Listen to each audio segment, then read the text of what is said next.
ಶುಭೋದಯ ಸ್ನೇಹಿತರಿಗೆ ನಮಸ್ಕಾರಗಳು. ಸ್ನೇಹಿತರೆ, ನಾನು ಪ್ರೊಫೆಸರ್ ದೊಡ್ಡಬಸಪ್ಪ ಹುಡೇದಗಡ್ಡಿ ಅಂತ ಸಾಹಿತ್ಯ ಸಂಗಮ ಚಾನಲ್ಗೆ ತಮ್ಮೆಲ್ಲರನ್ನ ಆತ್ಮೀಯವಾಗಿ ಸ್ವಾಗತವನ್ನು ಕೋರುತ್ತೇನೆ.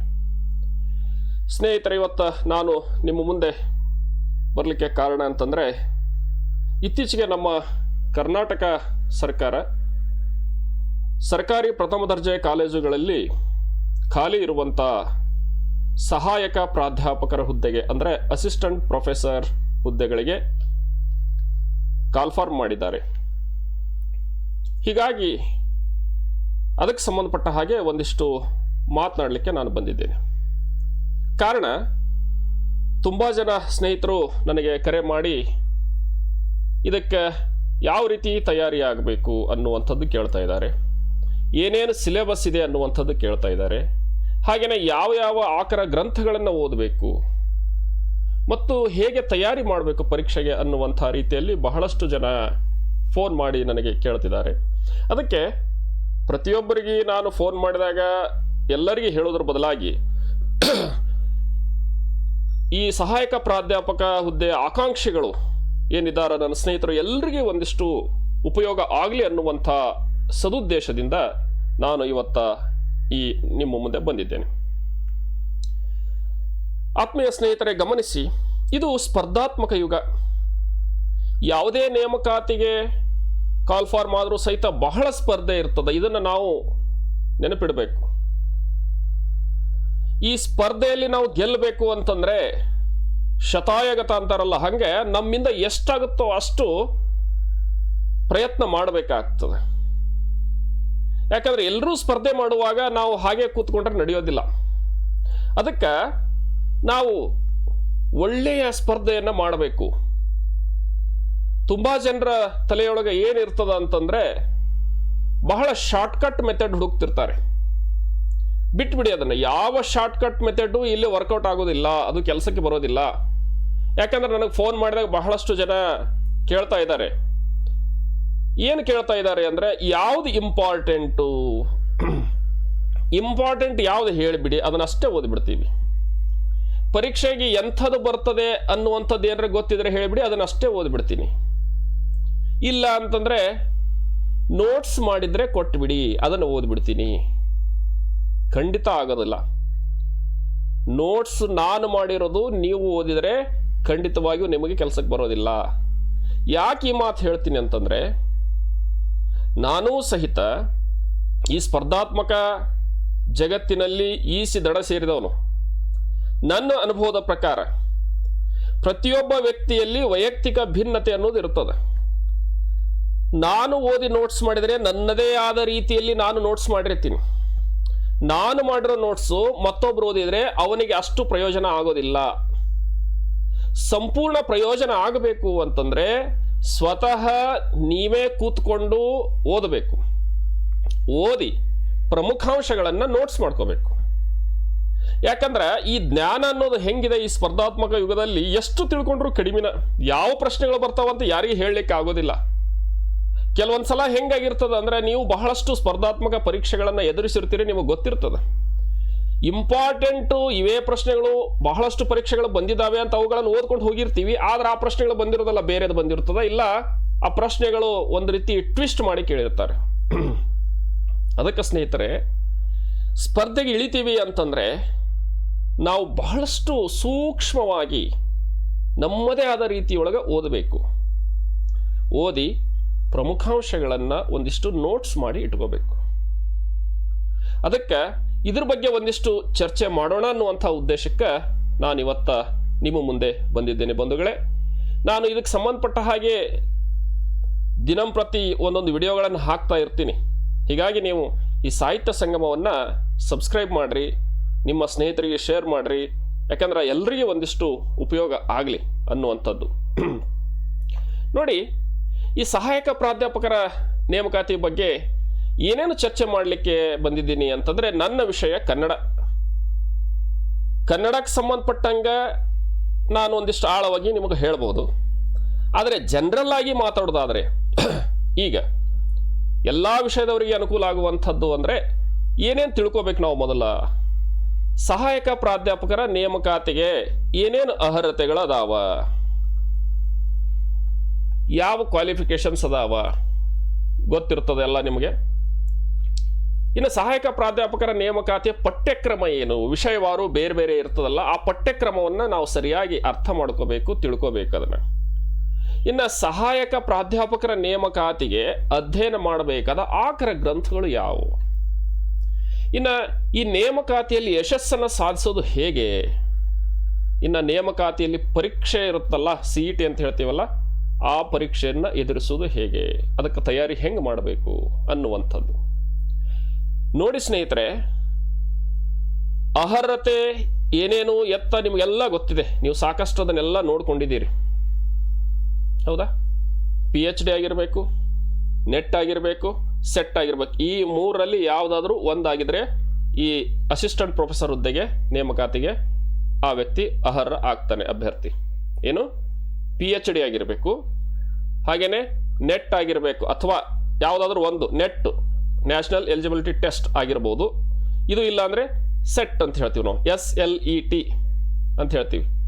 ಏನದು, ಈ ಮೂರೊಳಗೆ ಒಂದು ಆದರೆ ಈ ಅಪ್ಲಿಕೇಶನ್ ಹಾಕಲಿಕ್ಕೆ ಅವನು ಅರ್ಹತೆ ಪಡಿತಾನೆ.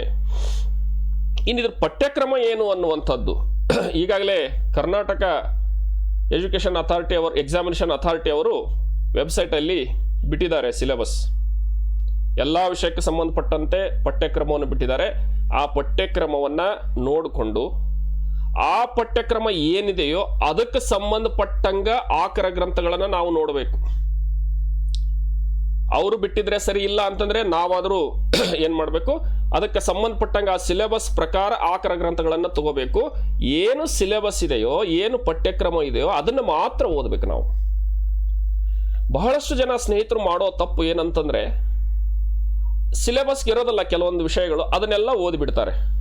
ಆದ್ರೆ ಪರೀಕ್ಷಾ ಸಂದರ್ಭದಲ್ಲಿ ಹಾಗೆ ಮಾಡ್ಲಿಕ್ಕೆ ಹೋಗಬಾರ್ದು. ಏನು ಪಠ್ಯಕ್ರಮ ಇದೆಯೋ ಅದನ್ನೇ ಆಳವಾಗಿ ಓದುವಂಥ ಕೆಲಸವನ್ನು ಮಾಡಬೇಕು. ಅದರ ಬಗ್ಗೆ ನಾನು ಮುಂದೆ ಚರ್ಚೆಯನ್ನು ಮಾಡ್ತೀನಿ. ಸ್ನೇಹಿತರೆ, ಇಲ್ಲಿ ಏನು ಸಿಲೆಬಸ್ ಇದೆ ಅನ್ನುವಂಥದ್ದು ಕನ್ನಡ ವಿಷಯಕ್ಕೆ ಸಂಬಂಧಪಟ್ಟ ಹಾಗೆ ಒಂದಿಷ್ಟು ಚರ್ಚೆ ಮಾಡೋದಾದರೆ, ಏನು ಸಿಲೆಬಸ್ ಇದೆ ಅನ್ನುವಂಥದ್ದನ್ನು ಒಂದು ಸ್ವಲ್ಪ ಇಲ್ಲಿ ನಾವು ನೋಡೋಣ.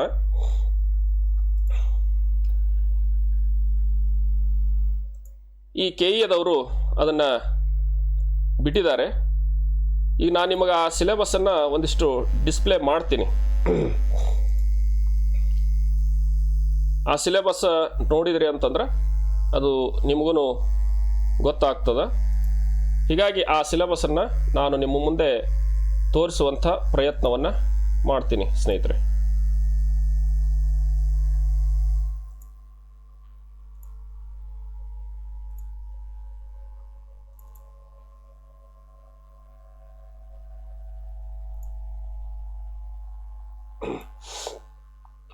ಸ್ನೇಹಿತರೆ, ಈಗ KE ವೆಬ್ಸೈಟ್ಗೆ ಹೋಗ್ತಾ ಇದ್ದೀನಿ. ನಿಮಗೆ ಪೇಜ್ ಓಪನ್ ಆಗ್ತಾ ಇದೆ, ನೀವು ನೋಡಿರ್ತೀರಿ. ಆದರೂ ಸಹಿತ ಇನ್ನೊಂದು ಸಲ ನಿಮಗೆ ತೋರಿಸಿ ಒಂದಿಷ್ಟು ಅದರ ಬಗ್ಗೆ ಹೇಳೋಣ ಅನ್ನುವಂಥ ಉದ್ದೇಶಕ್ಕೆ ನಾನು ತೋರಿಸ್ತಾ ಇದ್ದೀನಿ. ಇದನ್ನು ನೀವೇನು ಮಾಡಿರಿ, ಪ್ರಿಂಟೌಟ್ ತೊಗೊಂಬಿಡಿ. ಇಲ್ಲಿ ನೋಡ್ರಿ, ಸಹಾಯಕ ಪ್ರಾಧ್ಯಾಪಕರ ನೇಮಕಾತಿಗಾಗಿ ಇರ್ತಕ್ಕಂಥದ್ದು ಇದು.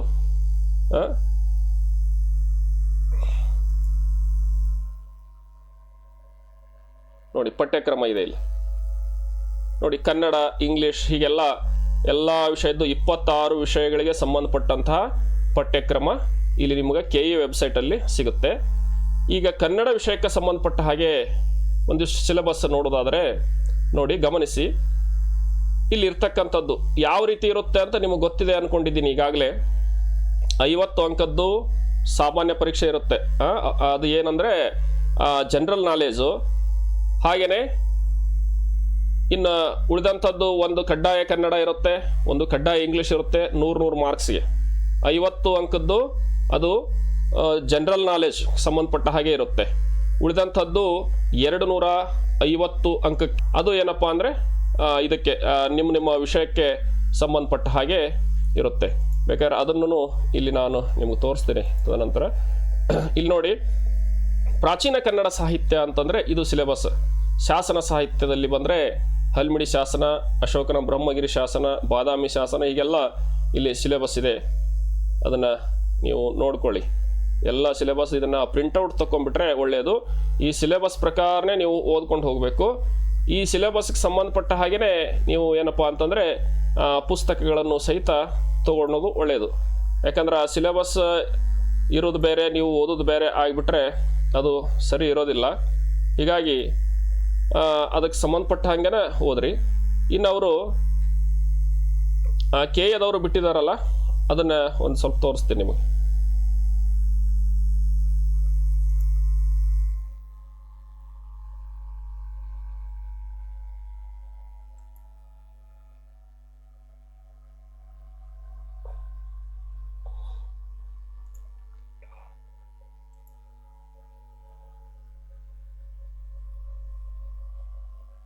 ಗೆಜೆಟ್ ಇದು ಅಧಿಸೂಚನೆ ಇಲ್ಲಿದೆ ನೋಡಿ ಸ್ನೇಹಿತರೆ, ಇದೆಲ್ಲ ನಿಮಗೆ ಕಾಣಿಸ್ತಾ ಇದೆ ಅಂದ್ಕೊಂಡಿದ್ದೀನಿ. ಹೇಗಿರುತ್ತೆ ಪರೀಕ್ಷೆ ಅಂತಂದರೆ, ಕಡ್ಡಾಯ ಪತ್ರಿಕೆ 1ರಲ್ಲಿ ಪೇಪರ್ 1 ಇದು ಜನರಲ್ ಕನ್ನಡ, ಇದು 100 ಅಂಕಕ್ಕಿರುತ್ತೆ, 2 ಗಂಟೆ ಸಮಯ ಇರುತ್ತೆ. ಇನ್ನೊಂದು ಏನಪ್ಪ ಅಂದ್ರೆ ಪೇಪರ್ 2 ಇಂಗ್ಲೀಷು, ಇದು ಜನರಲ್ ಇಂಗ್ಲೀಷು. ಇವೆರಡು ಏನಪ್ಪ ಅಂದರೆ SSLC ಮಟ್ಟಕ್ಕೆ ಇರ್ತವೆ. ಕನ್ನಡ ಮತ್ತು ಇಂಗ್ಲೀಷ್ SSLC ಮಟ್ಟಕ್ಕೆ ನಿಮಗೆ ಭಾಷಾ ಸಾಮರ್ಥ್ಯವನ್ನು ಅಳೆಯುವ ಸಲುವಾಗಿ ಮಾಡಿರ್ತಾರೆ. ಕನ್ನಡ ಮತ್ತು ಇಂಗ್ಲೀಷು ಅವು 2 ಗಂಟೆ. ಅದರಲ್ಲಿ ನೀವು ಜಸ್ಟ್ ಪಾಸಿಂಗ್ ಮಾರ್ಕ್ಸ್ ತೊಗೊಂಡ್ರೂ ಸಾಕಾಗ್ತದೆ. ಇನ್ನು ಪೇಪರ್ 3 ಏನಿದೆ ನೋಡಿ, ಪೇಪರ್ 3 ಇದರ ಸಾಮಾನ್ಯ ಜ್ಞಾನ 50 ಅಂಕಗಳಿರ್ತವೆ, 50 ಪ್ರಶ್ನೆಗಳಿರ್ತವೆ. ಒಂದೊಂದು ಪ್ರಶ್ನೆಗೆ ಒಂದೊಂದು ಮಾರ್ಕ್ಸು, ಇದಕ್ಕೂ 2 ತಾಸು ಸಮಯಾವಕಾಶ ಇರುತ್ತೆ. ಹಾಗೆಯೇ ಐಚ್ಛಿಕ ವಿಷಯ, ನೀವು ಕನ್ನಡ ಇದ್ದರೆ ಕನ್ನಡ, ಹಿಸ್ಟ್ರಿ ಇದ್ರೆ ಹಿಸ್ಟ್ರಿ, ಯಾವುದಿರುತ್ತೆ ನಿಮ್ಮದು ಸಬ್ಜೆಕ್ಟು ಅದಕ್ಕೆ ಸಂಬಂಧಪಟ್ಟ ಹಾಗೆ 125 ಪ್ರಶ್ನೆಗಳು, 250 ಅಂಕಗಳು. ಅಂದರೆ ಒಂದು ಪ್ರಶ್ನೆಗೆ 2 ಅಂಕಗಳಿರ್ತವೆ. ಬಹಳ ಮಹತ್ವದ ಸಂಗತಿ, ಗಮನಿಸ್ರಿ. ಬಹಳಷ್ಟು ಸ್ನೇಹಿತರು ಮಾಡುವಂಥದ್ದು ಏನಪ್ಪ ಅಂದರೆ, ಜನರಲ್ ನಾಲೆಜ್ ಚೆನ್ನಾಗಿ ಸ್ಕೋರ್ ಮಾಡ್ತಾರೆ, ತಮ್ಮ ಐಚ್ಛಿಕ ವಿಷಯದಲ್ಲಿ ಕಡಿಮೆ ಸ್ಕೋರ್ ಮಾಡ್ತಾರೆ. ಇಲ್ಲಿ ಒಂದು ತಪ್ಪಾದರೆ ನೋಡ್ರಿ, ಒಂದು ಮಿಸ್ ಮಾಡಿಕೊಂಡ್ರೆ ನಿಮ್ಗೆ 2 ಮಾರ್ಕ್ಸ್ ಹೋದಂಗೆ ಆಗುತ್ತೆ. ಹೀಗಾಗಿ 125 ಪ್ರಶ್ನೆಗಳಿಗೆ 250 ಅಂಕಗಳು. ಇನ್ನೊಂದು ವಿಶೇಷವಾಗಿ ಗಮನಿಸಬೇಕು, ನೆಗೆಟಿವ್ ಇರುತ್ತೆ ಸ್ನೇಹಿತರೆ, ನೆಗೆಟಿವ್ ಇರುತ್ತೆ. ನೀವು ಅದನ್ನು ಒಂದಿಷ್ಟು ಗಮನದಲ್ಲಿ ಇಡಬೇಕು. ಯಾಕಂತಂದ್ರೆ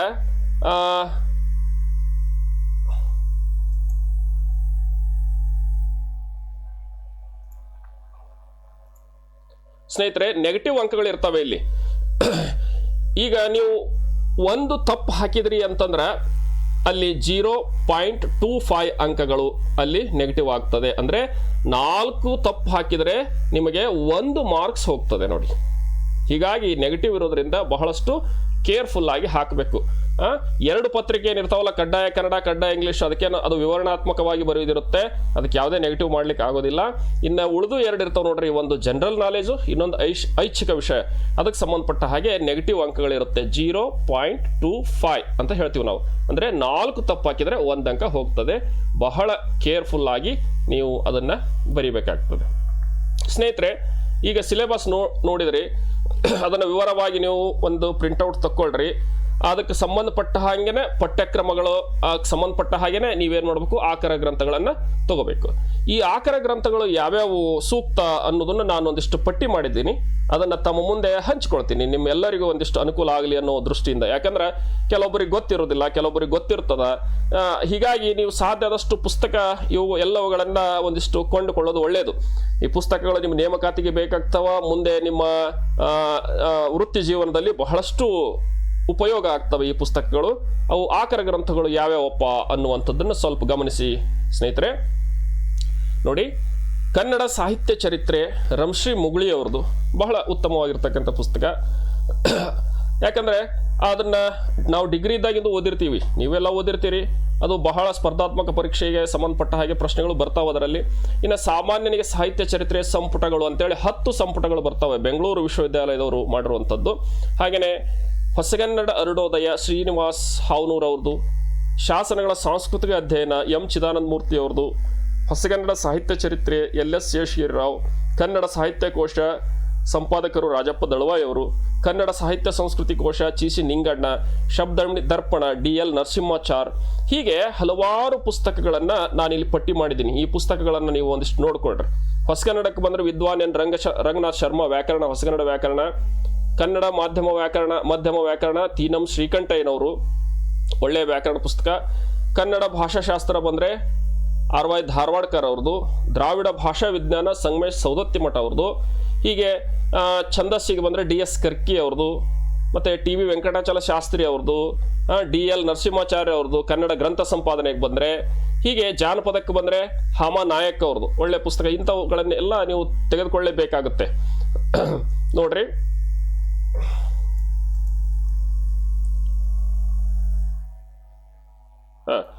ಕನ್ನಡ ಜಾನಪದ ಸಾಹಿತ್ಯ ಬೆಟಗೇರಿ ಕೃಷ್ಣ ಶರ್ಮಾ, ಕನ್ನಡ ಸಂಶೋಧನಾ ಶಾಸ್ತ್ರ MM ಕಲಬುರ್ಗಿ, ಈ ರೀತಿ ಎಲ್ಲ ಆಕರ ಗ್ರಂಥಗಳು. ನಾನು ಸುಮಾರು ಒಂದು 29 ಪುಸ್ತಕಗಳನ್ನು ನಿಮ್ಮ ಮುಂದೆ ಇಟ್ಟಿದ್ದೀನಿ. ನೀವು ಇದಿಷ್ಟೇ ಪುಸ್ತಕಗಳನ್ನು ಓದಿದ್ರೆ ಸಾಕು ಅಂತೇನಿಲ್ಲ. ಇನ್ನೂ ನಿಮಗೆ ಬೇರೆ ಬೇರೆ ವಿಷಯಕ್ಕೆ ನಿಮ್ಮ ವಿಷಯಕ್ಕೆ ಸಂಬಂಧಪಟ್ಟ ಹಾಗೆ ನಾನು ಚರ್ಚೆ ಮಾಡ್ತಾ ಇರೋದು ವಿಶೇಷವಾಗಿ ಕನ್ನಡ ವಿಷಯಕ್ಕೆ ಸಂಬಂಧಪಟ್ಟ ಹಾಗೆ. ಇಲ್ಲಿ ಕನ್ನಡ ವಿಷಯಕ್ಕೆ ಸಂಬಂಧಪಟ್ಟ ಹಾಗೆ ನೀವು ಇದಕ್ಕೆ ಸಂಬಂಧಪಟ್ಟಂಗೆ ಬೇರೆ ಬೇರೆ ಯಾವ ಪುಸ್ತಕಗಳು ಸಿಕ್ಕರೂ ನೀವು ಓದಬೇಕು. ಯಾಕಂದ್ರೆ ಜ್ಞಾನ ಅನ್ನೋದು ಸೀಮಿತ ಇಲ್ಲ ನೋಡ್ರಿ. ಎಲ್ಲೆಲ್ಲಿ ಒಂದು ವಿಷಯಕ್ಕೆ ಸಂಬಂಧಪಟ್ಟ ಹಾಗಿರುತ್ತೋ ಅದನ್ನೆಲ್ಲ ಓದಬೇಕಾಗ್ತದೆ. ಒಂದು ಉದಾಹರಣೆ ಹೇಳಬೇಕಂದ್ರೆ, ಒಂದು ಶಾಸನಪ್ಪ ಯಾವುದು ಹಳೆಗನ್ನಡದಲ್ಲಿ ಬರುವಂಥ ಒಂದು ಬಾದಾಮಿ ಶಾಸನ ಬಗ್ಗೆ ಅಥವಾ ಹಲ್ಮಿಡಿ ಶಾಸನದ ಬಗ್ಗೆ ನಾವು ಓದಬೇಕು. ಈ ಶಾಸನದ ಬಗ್ಗೆ ಒಂದೊಂದು ಪುಸ್ತಕದಲ್ಲಿ ಒಂದೊಂದು ಹೊಸ ಹೊಸ ಮಾಹಿತಿ ಸಿಗುವಂಥ ಸಾಧ್ಯತೆಗಳು ಇರ್ತಾವೆ ಅಲ್ವಾ? ಅದನ್ನೆಲ್ಲ ನಾವು ಕಲೆ ಹಾಕಬೇಕು. ಉದಾಹರಣೆಗೆ ಪಂಪ ಮಹಾಕವಿ ಬಗ್ಗೆ ಓದ್ತಿದ್ವಿ ಅಂದ್ರೆ ಪಂಪನ ಬಗ್ಗೆ ಸಂಪೂರ್ಣ ಜಾಲಾಡಬೇಕು. ನಾವು ಸಂಪೂರ್ಣ ಮಾಹಿತಿ ಸಂಗ್ರಹ ಮಾಡಬೇಕು ಪಂಪನ ಬಗ್ಗೆ, ಅವನ ಕಾಲ, ಕೃತಿ, ತಂದೆ ತಾಯಿ ಅಷ್ಟೇ ಅಲ್ಲ, ಅವನ ಕೃತಿಯೊಳಗೆ ಏನು ವಿಶೇಷತೆ ಅದ, ಯಾವ ಪಾತ್ರಗಳು ಬರ್ತಾವ, ಯಾವುದು ಧಾರ್ಮಿಕ ಕೃತಿ, ಯಾವುದು ಲೌಕಿಕ ಕೃತಿ, ಅದರೊಳಗೆ ಎಷ್ಟು ಆಶ್ವಾಸಗಳದಾವ, ಇದನ್ನೆಲ್ಲ ಚರ್ಚೆ ಮಾಡಬೇಕಾಗ್ತದ ನೀವು. ಮತ್ತೆ ಯಾವುದೋ ಶಾಸನ ತಗೊಂಡ್ರೆ ಅದರಲ್ಲಿ ಎಷ್ಟು ಸಾಲುಗಳದಾವ ಅಲ್ವಾ, ಅದರಲ್ಲಿ ವಿಶೇಷತೆ ಏನು, ಭಾಷಿಕ ವಿಶೇಷತೆ ಏನು, ಸಾಂಸ್ಕೃತಿಕ ವಿಶೇಷತೆ ಏನು, ಐತಿಹಾಸಿಕ ವಿಶೇಷತೆ ಏನು, ಈ ನಿಟ್ಟಿನೊಳಗೆ ನೀವೇನು ಮಾಡಬೇಕು, ಒಂದು ವಿಷಯವನ್ನು ಪರ್ಟಿಕ್ಯುಲರ್ ತಗೊಂಡ್ರಿ ಅಂದ್ರೆ ಆ ವಿಷಯದ ಬಗ್ಗೆ ನಿಮಗೆ ಏನು ಪ್ರಶ್ನೆ ಕೇಳಿದರೂ ಸಹಿತ ನೀವು ಅದಕ್ಕೆ ಉತ್ತರಿಸುವ ಹಾಗೆ ನಿಮ್ಮಲ್ಲಿ ಸಾಮರ್ಥ್ಯ ಬರಬೇಕು. ಹಾಗೆ ಬರಬೇಕಂದ್ರೆ ಪ್ರತಿ ಒಂದೊಂದು ವಿಷಯಕ್ಕೂ ನೀವು ಆಳವಾದ ಅಧ್ಯಯನ ಮಾಡಬೇಕು. ಯಾಕಂದರೆ ಇದು ಯಾವುದೋ ಒಂದು ಸಣ್ಣ ಪರೀಕ್ಷೆ ಅಲ್ಲ. SDA FDA ಅಥವಾ ಯಾವುದೋ ಪ್ರೈಮರಿ ಸ್ಕೂಲಿಗೆ ಕೇಳುವಂಗೆ ಸ್ವಲ್ಪ ಮೇಲ್ಮೇಲೆ ಪ್ರಶ್ನೆ ಕೇಳೋದಿಲ್ಲ ಇಲ್ಲಿ. ಇದು ಹುದ್ದೆ ದೊಡ್ಡದು. ಯಾಕಂದ್ರೆ ದೊಡ್ಡ ಮಕ್ಕಳಿಗೆ ಪಾಠ ಮಾಡುವಂಥದ್ದು. ಅಲ್ಲಿ ಬರುವಂಥ ವಿದ್ಯಾರ್ಥಿಗಳೆಲ್ಲ 18 ವರ್ಷ ಮೇಲ್ಪಟ್ಟಂಥವ್ರು ಇರ್ತಾರೆ, ಪದವಿ ವಿದ್ಯಾರ್ಥಿಗಳು ಇರೋದ್ರಿಂದ ಅಲ್ಲಿ ಏನು ಮಾಡ್ತಾರೆ, ನಮ್ಮ ಆಳವಾದ ಅಧ್ಯಯನದಲ್ಲಿ ಇವರು ತೊಡಗಿದ್ದಾರೋ ಇಲ್ಲೋ, ತಿಳ್ಕೊಂಡಿದ್ದಾರೋ ಇಲ್ಲೋ ಅನ್ನುವಂಥ ಜ್ಞಾನವನ್ನು ಅಳೆಯುವಂಥ ಸಲುವಾಗಿ ಈ ಪರೀಕ್ಷೆಯನ್ನು ಮಾಡ್ತಾರೆ ಸ್ನೇಹಿತರೆ. ಹೀಗಾಗಿ ನೀವು ಒಂದಿಷ್ಟು ಶ್ರಮ ವಹಿಸಿ ದಿನಂಪ್ರತಿ ಹೆಚ್ಚು ಸಮಯ ಓದಬೇಕಾಗ್ತದೆ, ತಿಳ್ಕೋಬೇಕಾಗ್ತದೆ. ಹೀಗೆ ನೀವು ಆಕರ ಗ್ರಂಥಗಳ ಬಗ್ಗೆ ನೋಡಿದ್ವಿ. ಇನ್ನು ಇದ್ರಾಗ ಯಶಸ್ಸು ಪಡಿಬೇಕಾದ್ರೆ ಏನು ಯಾವ ರೀತಿ ಓದಬೇಕು, ಬಹಳಷ್ಟು ಜನರಿಗೆ ಏನಾಗಿರ್ತದೆ ಅಂದ್ರೆ ನಾವೆಲ್ಲ ಓದ್ತೀವಿ ಆದ್ರೆ ನೆನಪಿರೋದಿಲ್ಲ. ಎಲ್ಲ ಓದಿರ್ತೀನಿ ಖರೆ, ಪರೀಕ್ಷೆಗೆ ಹೋದಂಥ ಸಂದರ್ಭದೊಳಗೆ ಅಲ್ಲಿ ಕನ್ಫ್ಯೂಸ್ ಮಾಡ್ಕೊಂಡು ತಪ್ಪು ಹಾಕಿ ಬರ್ತೀನಿ. ಇದು ತುಂಬ ಜನರ ಸಮಸ್ಯೆ. ನನ್ನ ಸ್ನೇಹಿತರು ಬಹಳಷ್ಟು ಜನ ಹೇಳ್ತಾರೆ ಇದನ್ನು. ನಾನು ಬಹಳಷ್ಟು ಓದಿರ್ತೀನಿ ಆದ್ರೆ ಪರೀಕ್ಷಾ ಸಂದರ್ಭದೊಳಗೆ ಆನ್ಸರ್ ಗೊತ್ತಿರ್ತದೆ ನನಗೆ, ಆದರೂ ಅಲ್ಲಿ ತಪ್ಪು ಹಾಕಿ ಬರ್ತೀನಿ ನಾನು. ಏನಿದು? ಯಾವಾಗಲೂ ನೋಡ್ರಿ, ನೀವು ಯಾವುದೇ ವಿಷಯ ಓದ್ತಿರಲ್ಲ ಅದ್ರ ಬಗ್ಗೆ ಸಂಪೂರ್ಣ ಓದಬೇಕು. ಯಾವುದನ್ನು ಬಾಯ್ಹಾಟ್ ಮಾಡೋಕೆ ಹೋಗಬೇಡ್ರಿ, ಕಂಠಪಾಠ ಮಾಡಲಿಕ್ಕೆ ಹೋಗಬೇಡ್ರಿ. ಇಲ್ಲದು ಕೆಲಸಕ್ಕೆ ಬರೋದಿಲ್ಲ. ಸೀಮಿತ ಆಗಬೇಡ್ರಿ. ನಾನು ಹೇಳಿದ್ನಲ್ಲ ಆಗಲೇ, ಯಾರ್ದೋ ನೋಟ್ಸ್ ಇಸ್ಕೊಂಡು ಓದೋದು ಅಥವಾ ಯಾರೋ ಒಂದಿಷ್ಟು ಇಂಥದ್ದು ಓದಪ್ಪ ಅಂದ್ರೆ ಅದಷ್ಟೇ ಓದಿಬಿಡೋದು ಆಗೋದಿಲ್ಲ. ಅದು ಬೇಕಾದರೆ ನೀವು ಓದ್ರಿ, ಚೆನ್ನಾಗಿ ಓದಿ ನಿಮ್ಮ ಸ್ನೇಹಿತರು ನಿಮ್ಮ ಸಹಪಾಠಿಗಳು ಇರ್ತಾರಲ್ಲ ಒಂದೇ ವಿಷಯದ, ಅವ್ರ ಜೊತೆ ಚರ್ಚೆ ಮಾಡಿರಿ. ಎಷ್ಟೊತ್ತು ಓದೋಕ್ಕಾಗುತ್ತೆ ಮನುಷ್ಯ? ಓದೋದು ಬೇಜಾರಾದ ಮೇಲೆ ಒಂದಿಷ್ಟು ವಾಕಿಂಗ್ ಹೋಗ್ರಿ, ಫ್ರೆಶ್ ಆಗ್ರಿ. ಹೊರಗಡೆ ಹೋದಾಗ ನೀವು ಅದು ಇದು ಮಾತಾಡೋದ್ರ ಬದಲಾಗಿ ಈ ವಿಷಯಕ್ಕೆ ಸಂಬಂಧಪಟ್ಟ ಹಾಗೆ, ನೋಡಪ್ಪ ಈಗ ಬಾದಾಮಿ ಶಾಸನ ಅಥವಾ ಪಂಪ ಕವಿ ಬಗ್ಗೆ ಅಥವಾ ಹಲ್ಮಿಡಿ ಶಾಸನ, ಯಾವುದೋ ಒಂದು ಶಾಸನದ ಬಗ್ಗೆ ಸಮಗ್ರವಾಗಿ ಚರ್ಚೆ ಮಾಡೋದು ಒಂದು ಅರ್ಧ ಗಂಟೆ. ಹೀಗೆ ದಿನಂಪ್ರತಿ ನೀವು ನೀನು ಓದಿರೋದು ಮತ್ತು ಆ ವ್ಯಕ್ತಿ ಓದಿರೋದು ಇಬ್ಬರು ನೀವು ಹಂಚಿಕೊಂಡ್ರಿ ಅಂದ್ರೆ, ವಿಚಾರ ವಿನಿಮಯ ಆಯ್ತು ಅಂದ್ರೆ ಎಷ್ಟೋ ವಿಷಯಗಳು ನಿಮಗೆ ಗೊತ್ತಿಲ್ಲದೆ ಇರೋವು ಅವ್ರಿಗೆ ಗೊತ್ತಾಗ್ತವೆ, ಅವ್ರಿಗೆ ಗೊತ್ತಿರೋವು ನಿಮಗೆ ಗೊತ್ತಾಗ್ತವೆ. ಇದು ಬಹಳ ಮಹತ್ವದ್ದು ಚರ್ಚೆ ಮಾಡೋದು. ನಾವೇನು ಮಾಡ್ತೀವಿ, ನಮ್ಮ ಪಾಡಿಗೆ ನಾವು ಓದಿ ಗಪ್ ಕುಂತು ಬಿಡ್ತೀವಿ. ಹಂಗಾಗೋದಿಲ್ಲ ಅದು. ಯಾಕಂದ್ರೆ ನನಗೆ ಎಲ್ಲನೂ ತಿಳ್ಕೊಳ್ಳಿಕ್ಕೆ ಆಗೋದಿಲ್ಲ, ಮತ್ತೊಬ್ಬ ವ್ಯಕ್ತಿ ತಿಳ್ಕೊಂಡಿದ್ದು ಅವನ ವಿಚಾರಗಳನ್ನು ನನಗೆ ಗೊತ್ತಿಲ್ಲದ ಅವನ ಹತ್ರ ಏನಾದರೂ ಇರ್ಬೋದಲ್ಲ. ಹೀಗೆ ವಿಚಾರ ವಿನಿಮಯಗಳನ್ನು ಮಾಡ್ಕೋಬೇಕು, ಹಂಚಿಕೊಳ್ಬೇಕು ಓದಿದ್ದನ್ನು. ಒಂದು. ಎರಡನೇದ್ದು, ಯಾವುದೇ ವಿಷಯ ಓದ್ತಿರಲ್ಲ ಆಳವಾಗಿ ಓದಿ. ಓದುವಾಗ ಇಂಪಾರ್ಟೆಂಟ್ ಅನ್ಸಂಥವನ್ನ ಒಂದಿಷ್ಟು ಗುರ್ತು ಹಾಕ್ಕೊಳ್ರಿ. ಗುರ್ತು ಹಾಕ್ಕೊಂಡು ಒಂದು ಕಡೆ ನೀವೇನು ಮಾಡ್ರಿ, ನೋಟ್ಸ್ ಥರ ಮಾಡ್ಕೊಳ್ರಿ. ಯಾಕಂದ್ರೆ ಪರೀಕ್ಷೆ ಹತ್ತಿರ ಬಂದಂಗೆಲ್ಲ ಆ ದೊಡ್ಡ ದೊಡ್ಡ ಗ್ರಂಥಗಳನ್ನು ಓದಲಿಕ್ಕೆ ಆಗೋದಿಲ್ಲ ನೀವು. ಒಂದು. ಎರಡನೇದ್ದು, ನಾವು ಏನು ಮಾಡ್ತೀವಿ ತಪ್ಪು ಗೊತ್ತಾ, ಯಾವುದೋ ಒಂದು ಪುಸ್ತಕ ಒಂದು ಸಲ ಓದಿಬಿಟ್ಟು ಓದೋದು ಮುಗೀತು, ಹಂಗಲ್ಲದು. ಒಂದು ಸಲ 2 ಸಲ ಓದಿದ್ರೆ ಆಗೋದಿಲ್ಲ. ನೀವು ಯಾವುದೇ ಪುಸ್ತಕ ಓದ್ರಿ, 10 ಸಲ ಓದಿದ್ರು ಸಹಿತ ಅದರಲ್ಲಿ ಹೊಸ ಹೊಸ ವಿಷಯಗಳು ನಮ್ಮ ಕಣ್ಣಿಗೆ ಬೀಳ್ತಿರ್ತಾವ. 1 ಸಲ ಓದಿದವಾಗ ತಿಳಿಯೋದ ಬೇರೆ, 4 ಸಲ ಓದಿದಾಗ ಇನ್ನೂ ತಿಳಿಯೋದ ಬೇರೆ. ಯಾಕಂದ್ರೆ ರಮಶ್ರೀ ಮುಗುಳಿ ಅವ್ರ ಪುಸ್ತಕನ ನಾನು degree first year, BA first ಇಯರಿಂದ ಓದ್ತಾ ಇದ್ದೀನಿ, ಈಗಲೂ ಓದ್ತಾ ಇದ್ದೀನಿ. ಎಷ್ಟೋ ವಿಷಯಗಳು ಆ ಸಂದರ್ಭದಲ್ಲಿ ನನ್ನ ಕಣ್ಣಿಗೆ ಬೀಳದೇ ಇರುವಂತಹ ವಿಷಯಗಳು ಈಗ ನನಗೆ ಗೊತ್ತಾಗ್ತಾ ಇದ್ದಾವೆ. ಅರ್ಥ ಇಷ್ಟೇ, ಒಂದೇ ಸಮಯಕ್ಕೆ ನಾವೆಲ್ಲವನ್ನು ಗ್ರಹಿಸಲಿಕ್ಕೆ ಆಗೋದಿಲ್ಲ. ಅದನ್ನು 4-6 ಬಾರಿ ಆ ಪುಸ್ತಕವನ್ನು ನಾವು ಅವಲೋಕನ ಮಾಡಬೇಕಾಗ್ತದ್ರಿ. ಹಿಂಗೆ ಪದೇ ಪದೇ ಪದೇ ಓದೋದ್ರಿಂದ ನಮಗೆ ಹೊಸ ಹೊಸ ವಿಷಯಗಳು ಗೊತ್ತಾಗ್ತಾವೆ. ಬಹಳಷ್ಟು ಸಲ ಪರೀಕ್ಷೆಗೆ ಹೋಗಿ ಬಂದು ಅಲ್ಲಿ ಗೊತ್ತಿಲ್ಲಾರ್ದು ಮನೆಗೆ ಬಂದು ನೋಡಿದ್ರೆ ಅದೇ ಪುಸ್ತಕದಲ್ಲಿ ಇರುತ್ತೆ ಅದು. ಅದಕ್ಕೆ ನಾವೇನು ಮಾಡ್ಬೇಕಂದ್ರೆ ಯಾವುದನ್ನಾಗಲಿ ಒಂದಿಷ್ಟು ಆಳವಾಗಿ ಪದೇ ಪದೇ ರಿಪಿಟೇಷನ್ ಆಗ್ತಾ ಇರಬೇಕು, ಪದೇ ಪದೇ ಓದಬೇಕು. ಒಂದೊಂದು ಪುಸ್ತಕ 4-6 ಬಾರಿ ಓದಬೇಕು. ಪ್ರಮುಖ ಅಂಶಗಳನ್ನು ನಾವು ಒಂದಿಷ್ಟು ನೋಟ್ಸ್ ಮಾಡ್ಕೋಬೇಕು. ಯಾಕಂದ್ರೆ ಪರೀಕ್ಷೆ ಹತ್ತಿರ ಬಂದಾಗ ಆ ಪುಸ್ತಕದ ಬದಲಾಗಿ ಈ ನೋಟ್ಸ್ ಮೇಲೆ ಒಂದಿಷ್ಟು ಕಣ್ಣಾಡಿಸಿಬಿಟ್ರೆ ಆ ಪುಸ್ತಕದಲ್ಲಿ ಇರುವಂಥದ್ದೆಲ್ಲ ನಮಗೇನಾಗಿರುತ್ತೋ ಒಂದಿಷ್ಟು ಸ್ಮರಣೆಗೆ ಬರ್ತಾ ಇರುತ್ತೆ. ಹೀಗಾಗಿ ಪ್ರಮುಖ ಅಂಶಗಳನ್ನು ನಮಗೆ ನೆನಪು ಆಗದೇ ಇರುವಂಥದ್ದನ್ನು ನಾವು ನೋಟ್ಸ್ ಮಾಡ್ಕೋಬೇಕು. ಬಹಳಷ್ಟು ಮಹತ್ವದ ಸಂಗತಿ ಇದು. ಅದಕ್ಕೆ ಯಾರೋ ಮಾಡಿದ ನೋಟ್ಸ್ ತೊಗೊಂಡು ಓದಕ್ಕೆ ಹೋಗ್ಬೇಡ್ರಿ. ಯಾಕಂದ್ರೆ ಆ ವ್ಯಕ್ತಿ ತನಗೆ ಬೇಕಾದಂಗೆ ಅವ ನೋಟ್ಸ್ ಮಾಡ್ಕೊಂಡಿರ್ತಾನ, ನೀನು ನಿನಗೆ ಬೇಕಾದಂಗೆ ನೋಟ್ಸ್ ಮಾಡ್ಕೋಬೇಕು. ಸ್ನೇಹಿತರೆ, ಇದನ್ನು ಗಮನದಲ್ಲಿಡಿ, ಸರಿಯಾಗಿ ಓದ್ರಿ, ಆಳವಾಗಿ ಅಧ್ಯಯನ ಮಾಡಿರಿ, ಪ್ರಮುಖ ಅಂಶಗಳನ್ನು ನೋಟ್ಸ್ ಮಾಡಿಕೊಡ್ರಿ. ಒಂದು. ಎರಡನೇದ್ದು, ಇನ್ನು ಎಷ್ಟೋ ಜನರು ನನಗೆ ಕೇಳ್ತಿರ್ತಾರೆ, ಅವ್ರದ್ದು ತಪ್ಪಂತಲ್ಲ ನಾನು ಹೇಳೋದು, ಏನು ಅಂದರೆ ನಮ್ಮ ಕೆಟಗರಿಗೆ ಕಟ್ ಆಫ್ ಎಲ್ಲಿಗೆ ನಿಲ್ಲಬಹುದು? ನಮ್ಮ ಸ್ನೇಹಿತರೊಬ್ಬರು ಕೇಳಿದರು, ಕಟ್ ಆಫ್ ಎಲ್ಲಿಗೆ ನಿಲ್ಲಬಹುದು ರೀ, ಎಷ್ಟು ಸ್ಕೋರ್ ಮಾಡಬೇಕು, ನಾನು ಇಷ್ಟು ಮಾಡಿದರೆ ಸಾಕಾ? ನೋಡ್ರಿ ಸ್ನೇಹಿತರೆ, ಮೊದಲು ಆಳವಾಗಿ ಅಧ್ಯಯನ ಮಾಡಿರಿ, ಪ್ರಯತ್ನ ನಿಮ್ಮದಾಗಲಿ, ಪರೀಕ್ಷೆ ಬರೀರಿ, ಪರೀಕ್ಷೆ ಮುಗಿದ ಮೇಲೆ ಕಟ್ ಆಫ್ ವಿಚಾರ ಮಾಡಿರಿ. ಇನ್ನೂ ಪರೀಕ್ಷೆನೇ ಬರೋದಿಲ್ಲ, ನೀವು ಓದಲಿಕ್ಕೆ ಪ್ರಾರಂಭ ಮಾಡಿಲ್ಲ, ಕಟ್ ಆಫ್ ಯಾಕೆ ವಿಚಾರ ಮಾಡ್ತೀರಿ? ಯಾವಾಗಲೂ ನಮ್ಮ ಪ್ರಯತ್ನ 100% ಇರಬೇಕು. ನಮ್ಮನ್ನು ನಾವು 100ಕ್ಕೆ 100 ತೊಡಗಿಸ್ಕೋಬೇಕದರಲ್ಲಿ. ಯಾಕಂದರೆ ಓದು ಅನ್ನೋದು ಸುಮ್ಮನೆ ಬರೋದಿಲ್ಲ. ಇದು ತಾಳ್ಮೆ ಅನ್ನೋದು ಮನುಷ್ಯನಿಗೆ ಸುಮ್ಮನೆ ಬರೋದಿಲ್ಲ. ನೋಡ್ರಿ, ಓದು ಅನ್ನೋದು ಒಂದು ತಪಸ್ಸಿದ್ದಂಗೆ, ಗೊತ್ತಿರಲಿ ನಿಮಗೆ. ಯಾಕಂದರೆ ನನ್ನ ಅನುಭವದ ಮಾತು ನಾನು ಹೇಳ್ತಾ ಇರೋದು, ನಾನು ಬಹಳಷ್ಟು ಅನುಭವಿಸಿದ್ದೀನಿ. ಯಾಕಂದ್ರೆ ಓದು ಅನ್ನೋದು ಒಂದು ಸಲ ಕೈ ಹಾಕಿದ್ವಿ ಅಂದ್ರೆ ಮಾಡಲೇಬೇಕಂತ ಕುಂತ್ರೆ ಯಶಸ್ಸು ಸಾಧಿಸ್ಬೇಕಂದ್ರೆ ಅದು ತಪಸ್ಸು. ಸುಮ್ಮನೆ ಮಾಡಿದರೆ ಆಯಿತು ಬಿಟ್ಟರೆ ಆಯಿತು ಅಂತ ಬೇಕಾಬಿಟ್ಟಿ ಮಾಡಿದ್ವಿ ಅಂದರೆ ಖಂಡಿತವಾಗಿಯೂ ಯಶಸ್ಸನ್ನು ಸಾಧಿಸಲಿಕ್ಕೆ ಆಗಲ್ಲ. ಯಾಕಂದರೆ ಬಹಳಷ್ಟು ಸ್ಪರ್ಧೆ ಇದೆ ರೀ, ಸ್ಪರ್ಧಾತ್ಮಕ ಯುಗ ಇದು. ಪ್ರತಿಯೊಬ್ಬರು ಸ್ಪರ್ಧೆಯಲ್ಲಿ ಓಡೋರೆ, ನಾವು ಓಡಲೇಬೇಕು. ಶಕ್ತಿಯೇ ಜೀವನ, ದುರ್ಬಲತೆಯ ಮರಣ, ಗೊತ್ತಿದೆ ನಿಮಗೆ. ಹೀಗಾಗಿ ನಾವೆಲ್ಲರೂ ಏನು ಮಾಡ್ಬೇಕಂದ್ರೆ ಸ್ಪರ್ಧೆಗೆ ಇಳಿದೀವಿ ಅಂದ ಮೇಲೆ ಪ್ರಯತ್ನ ನಮ್ಮನ್ನು ನಾವು 100ಕ್ಕೆ 100 ಅದರಲ್ಲಿ ತೊಡಗಿಸ್ಕೊಳ್ಳೇಬೇಕಾಗ್ತದೆ ಸ್ನೇಹಿತರೆ. ಹೀಗಾಗಿ ಆಳವಾಗಿ ನಮ್ಮನ್ನು ನಾವು ಸಂಪೂರ್ಣ ನೋಡ್ರಿ, ಈ ಪರೀಕ್ಷೆ ಮುಗಿಯುವವರೆಗೆ ನೀವು ಎಲ್ಲ ಕೆಲಸವನ್ನು ಒಂದಿಷ್ಟು ಬದಿಗಿಟ್ಟುಬಿಡಿ. ಓದುವುದು ಓದುವುದು ಓದುವುದು ಅಷ್ಟೇ ತಿಳ್ಕೋಬೇಕು. ನಾನು ಏನು ಪಠ್ಯಕ್ರಮ ಇದೆ ಅದನ್ನು ಆಳವಾಗಿ ಅಭ್ಯಾಸ ಮಾಡಬೇಕು. ಆ ವಿಷಯ ಸಂಗ್ರಹಣೆ ನನ್ನಲ್ಲಿ ಆಗಬೇಕು. ಏನು ಪ್ರಶ್ನೆ ಕೇಳಿದ್ರು ನಾನು ಬರೀಲಿಕ್ಕೆ ಆ ಸಮರ್ಥನಾಗಬೇಕು ಅನ್ನೋದಕ್ಕೆ ಕಡೆ ಅಷ್ಟೇ ಗಮನ ಇರಬೇಕು. ಕುದುರೆ ಕಟ್ಟಿರ್ತಾರೆ ನೋಡ್ರಿ, ಹೆಂಗ ಆ ಕಡೆ ಈ ಕಡೆ ಏನು ನೋಡೋದಿಲ್ಲ, ಅದು ನೇರವಾಗಿ ಹೋಗಲಿ ಅಂತೇಳಿ. ಹಂಗ ನಾವು ಹಂಗಾಗ್ಬೇಕ್ರಿ. ಯಾಕಂದ್ರೆ ಓದೋದಷ್ಟೇ ನಮ್ಮ ಕೆಲಸ. ಈಗ ಬಹಳಷ್ಟು ಜನ ರಾಂಗ್ ವೇದಾಗ ಥಿಂಕ್ ಮಾಡ್ತಿರ್ತಾರೆ ಒಂದಿಷ್ಟು, ಅದೆಲ್ಲ ಬಿಟ್ಟುಬಿಡಿ. ಏನು ರಾಂಗ್ ವೇದಾಗ ಅಂದ್ರೆ ವಾಮ ಮಾರ್ಗ ಹುಡುಕೋದಾಗಲಿ ಅಥವಾ ಶಾರ್ಟ್ಕಟ್ ಮೆಥಡ್ ಹುಡುಕೋದಾಗಲಿ ಅವೆಲ್ಲ ಯಾವುದು ಕೆಲಸಕ್ಕೆ ಬರೋದಿಲ್ಲ. ಅವಕಾಶಗಳು ಪದೇ ಪದೇ ನಿಮಗೆ ಸಿಗಲಿಕ್ಕೆ ಸಾಧ್ಯ ಇಲ್ಲ. ಸಿಕ್ಕಂಥ ಅವಕಾಶವನ್ನು ಸದುಪಯೋಗ ಪಡಿಸಿಕೊಳ್ಳಿ. ಅದಕ್ಕಾಗಿ ನೀವು ಚೆನ್ನಾಗಿ ತಯಾರಿ ಮಾಡಿರಿ. ನಾನು ಎಲ್ಲ ನನ್ನ ಸ್ನೇಹಿತರಿಗೆ ಅನುಕೂಲ ಆಗಲಿ ಅನ್ನುವಂಥ ಉದ್ದೇಶದಿಂದ ಈ ಒಂದು ವಿಡಿಯೋವನ್ನು ಮಾಡ್ತಾ ಇದ್ದೀನಿ ಸ್ನೇಹಿತರೆ.